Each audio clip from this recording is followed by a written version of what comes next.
और इस वक्त की बड़ी खबर, अब से कुछ ही देर में भारतीय जनता पार्टी के दफ्तर पहुंचेंगे पीएम नरेंद्र मोदी। बीजेपी कार्यकर्ताओं को संबोधित करेंगे प्रधानमंत्री जेपी नड्डा और गृह मंत्री अमित शाह मुख्यालय पहुंच चुके हैं। शाह और नड्डा का भव्य स्वागत किया गया। यह तस्वीर आपके सामने टीवी स्क्रीन पर, ये आपको जो पहली तस्वीर दिखा रहे हैं जब बीजेपी के राष्ट्रीय अध्यक्ष जेपी नड्डा पहुंचे, गृह मंत्री अमित शाह पहुंचे और भव्य तरीके से स्वागत किया गया। और दूसरी तस्वीर इस वक्त आप जो देख रहे हैं ये लाइव तस्वीरें हैं और यहां पर बड़े पैमाने पर कार्यकर्ता इकट्ठा हैं हिमांशु पीएम को सुनने के लिए। बिल्कुल अनुराग, वो तस्वीरें आप देखेंगे कि यहाँ पर ज्यादा से ज्यादा कार्यकर्ताओं को जीत का श्रेय दिया गया है। और ये पार्टी के आला जो नेता हैं वो कहते आए हैं कि दिल्ली में अगर जीते हैं तो वो कार्यकर्ताओं के दृढ़ निश्चय और विश्वास के साथ, और इसीलिए देखिए जब भी कोई आते हैं तो सबसे पहले कार्यकर्ताओं से मुखातिब होते हैं और कार्यकर्ताओं की भारी तादाद में भीड़ भी मौजूद है। और आज जब प्रधानमंत्री नरेंद्र मोदी पहुंचेंगे तो देखिए आमतौर पर जब भी वो मैं आपके साथ शो में था 2 दिन पहले नाविका जी के साथ, और आपने आपके आंकड़े रखे, आपके नंबर्स रखे और उस पर कायम रखे, तो आपको बहुत बहुत बधाई। और साथ में मेरे दोस्त गुरु प्रकाश भाई को भी बहुत बहुत बधाई देना चाहता हूँ। भाजपा ने चुनाव जीता और उम्मीद करते हैं कि दिल्ली की सेवा करेगी। हाँ, इस चीज़ से मैं बिल्कुल इत्तेफाक रखता हूँ कि ये जो चुनाव था जैसे हरियाणा और महाराष्ट्र, वो मोदी जी के नाम पे उस तरह से नहीं लड़ा गया था। 2024 का चुनाव लड़ा गया था मोदी जी के नाम पे, अब की बार 400 पार। तो ये एक तरह से मोदी जी का एक लास्ट चांस है, क्योंकि बिहार के चुनाव में नीतीश फैक्टर होगा और अन्य उसके बाद तमिलनाडु, वेस्ट बंगाल वो चुनाव है। तो ये मोदी जी के नाम पे रखा गया। तो जो आपने कहा बिल्कुल मैं उससे इत्तेफाक रखता हूँ। जहां तक कांग्रेस पार्टी का सवाल है, ठीक है, कांग्रेस पार्टी इस चीज में खुश हो रही है कि आम आदमी पार्टी हार गई, और ठीक है, वो करना भी, उनको हराना जरूरी था क्योंकि उनका वोट सेम है। आम आदमी पार्टी ने जिस तरह से घमंड दिखाया था, हरियाणा के चुनाव खराब किए थे कांग्रेस के लिए और अन्य जगहों पर। बट मेन चीज है कि कांग्रेस पार्टी को अब ये सोचना चाहिए कि 15 साल में जिस राज्य में उन्होंने शासन किया, बहुत अच्छा शासन किया। आप लोग ग्राउंड पे थे, शायद प्रदीप जी भी ग्राउंड पे थे, जहां पर भी लोग जाते थे, लोग कहते थे कि शीला जी का एक चेहरा था, एक डेवलपमेंटल मॉडल था, लोग उसे याद करते थे। अगर कांग्रेस का कार्यकर्ता 15 साल 20 साल तक पावर में नहीं आएगा तो दिक्कत है कि उत्तर प्रदेश, ओडिशा जैसा संगठन वैसे खत्म हो जाएगा। तो ये बहुत जरूरी है। मुझे लगता था कि बहुत अच्छा, और संगठन को खड़ा करने की कोई बहुत संजीदा कोशिश भी नहीं हुई इन सारे राज्यों में, क्योंकि जिस तरीके से आपने पॉलिसी आपने बदली कि पहले आप आम आदमी पार्टी के साथ थे, फिर आम आदमी पार्टी के खिलाफ हो गए। भाई आप अपने कार्यकर्ताओं को मौका ही नहीं दे रहे हैं कि वो कहीं पर खड़े हो सकें, किसी के सामने एक स्टैंड ले सकें।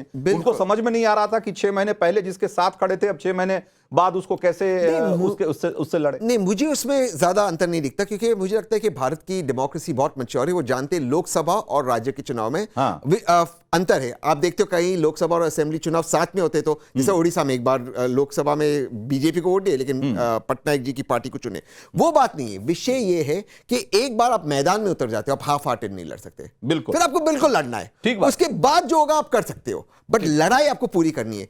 आम आदमी पार्टी को एक बहुत मौका मिला। आपके पार्टी के नेता हाफ हार्टेडली लड़ रहे थे। नहीं, वो राहुल जी एंड में आकर उन्होंने फिर उसको पिकअप कर दिया स्टीम। लेकिन मेरी हमारे कहावत है कि भोज पे कोहड़ा रोपने का कार्यक्रम अगर होता है तो सफल नहीं होता। मेरी लास्ट एक लाइन थी, मेरी अपेक्षा थी 4 या 5% से अगर कांग्रेस 15-17% तक पहुंच जाता, आम आदमी पार्टी समाप्त हो जाती दिल्ली के अंदर। लेकिन मैं अब भी मानता हूं कांग्रेस को इसे गोल्डन अपॉर्चुनिटी देखना चाहिए पंजाब के लिए। बिल्कुल। तो हमारे साथ हमारे 2 सहयोगी भी हैं, हिमांशु और रविकांत हैं, जो कि बीजेपी ऑफिस में मौजूद हैं। और जैसा कि बीजेपी ऑफिस का हमने आपको मुख्यालय की तस्वीरें हम लगातार आपको दिखा भी रहे हैं कि वहां अमित शाह पहुंच गए हैं और पार्टी के बड़े नेताओं के पहुंचने का सिलसिला जारी है। और अब से थोड़ी देर बाद ही वहां प्रधानमंत्री आएंगे और जो एक अपने कार्यकर्ताओं का, जैसा कि हर चुनाव के बाद वो करते हैं, चुनावी जीत के बाद करते हैं, कार्यकर्ताओं की हौसला अफजाई का काम शुरू होगा। लेकिन एक बार चलते हैं जरा रविकांत के पास। रविकांत, क्या माहौल है और अब प्रधानमंत्री कितनी देर में वहां पहुंच रहे हैं?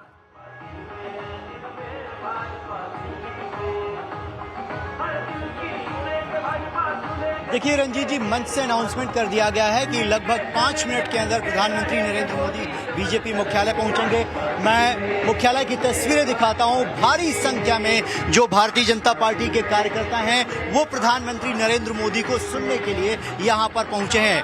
आज जब मतगणना चल रही थी और मतगणना के बाद जब नतीजे सामने आए, भारतीय जनता पार्टी के एक बड़े नेता से हमारी बीजेपी मुख्यालय में बात हुई। उन्होंने कहा कि 3 बार हम केंद्र की सत्ता में सरकार बनाने में कामयाब रहे, लेकिन दिल में एक कसक थी कि हम पूरे देश में जीतते हैं, दिल्ली में हमारा रथ रुक जाता है। आज वो कसक भी समाप्त हो गई है। पूरी हो गई। प्रधानमंत्री मोदी के चेहरे को आगे कर दिल्ली में अरविंद केजरीवाल की पार्टी आम आदमी पार्टी को हराने में बीजेपी कामयाब रही है।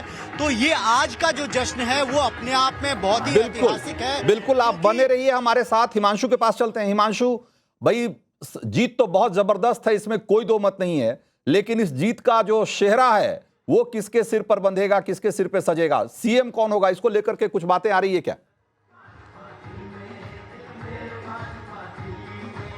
जी बिल्कुल, देखिए यहाँ पर भारतीय जनता पार्टी के कार्यालय में जबरदस्त तरीके से उत्साह है। आगे की तरफ हम आगे की तस्वीरें दिखाएंगे, क्योंकि यहाँ पर जहाँ पर प्रधानमंत्री आने वाले हैं उनके स्वागत के लिए यहाँ पर जेपी नड्डा आपको सामने की तरफ नजर आएंगे। सचिन जो हमारे साहू, हमारे जो विजय हैं, वो आपको सामने की तस्वीरें दिखाएंगे कि देखिए जेपी नड्डा सामने की तरफ खड़े हुए हैं। जेपी नड्डा सामने की तरफ खड़े हुए हैं और वो अब कुछ देर के बाद में जब प्रधानमंत्री यहाँ पर आएंगे उनके स्वागत के लिए यहाँ पर खड़े हुए हैं। यहाँ पर जो संगठन महामंत्री हैं BL संतोष, वो यहाँ पर खड़े हुए हैं और तमाम जो लोग हैं वो यहाँ पर आने वाले। देखिए सीधी तस्वीर हम अपने दर्शकों को दिखा रहे हैं कि बहुत जल्द जो है यहाँ पर प्रधानमंत्री आने वाले। तमाम जो लोग यहाँ पर मौजूद हैं बिल्कुल, तो प्रधानमंत्री का स्वागत करने के लिए यहाँ पर आए हैं और मोदी के और नारे लगा रहे हैं। ये प्रधानमंत्री की गाड़ियों का काफिला पहुंच गया है बीजेपी मुख्यालय। वो तस्वीरें हम आपको दिखा रहे हैं, प्रधानमंत्री मोदी भी दिखाई दे रहे हैं और ये तस्वीरें हम सीधे आपको बीजेपी मुख्यालय से दिखा रहे हैं, जहां पर कि प्रधानमंत्री मोदी पहुंचे हैं दिल्ली में एक प्रचंड जीत के बाद।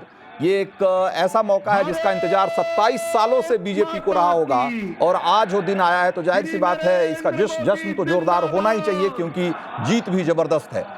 तो हमारे साथ गुरु प्रकाश पासवान भी हैं। हमारे संवाददाता ने अभी इस पर कोई क्लैरिटी तो नहीं दी। गुरु प्रकाश जी, आपसे मैं जानना चाहूंगा क्या कि बीजेपी के इस जीत का सेहरा दिल्ली में किसके सिर पे सजेगा? कुछ अगर आपका कुछ आकलन हो तो बताइए।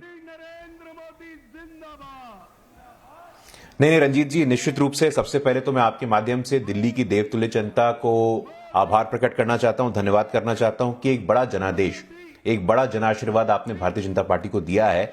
और मैं सुन रहा था आपकी बातों को बड़े ध्यान से। आपने कहा कि बारात द्वार पे है और तब कोहड़ा रोपा जा रहा है। कांग्रेस पार्टी के लिए बिल्कुल ये सटीक बैठता है। आज जब हम लोग चुनाव के नतीजों को फॉलो कर रहे थे तब देख रहे थे, अभी भी यदि आप देखेंगे तो कांग्रेस के प्रत्याशी और उम्मीदवारों को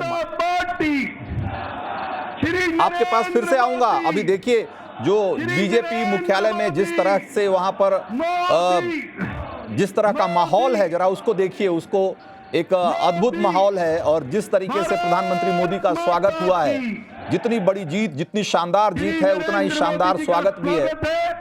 भारत माता की। मोदी मोदी मोदी मोदी मोदी मोदी मोदी मोदी मोदी मोदी मोदी मोदी भारत माता की। भारतीय जनता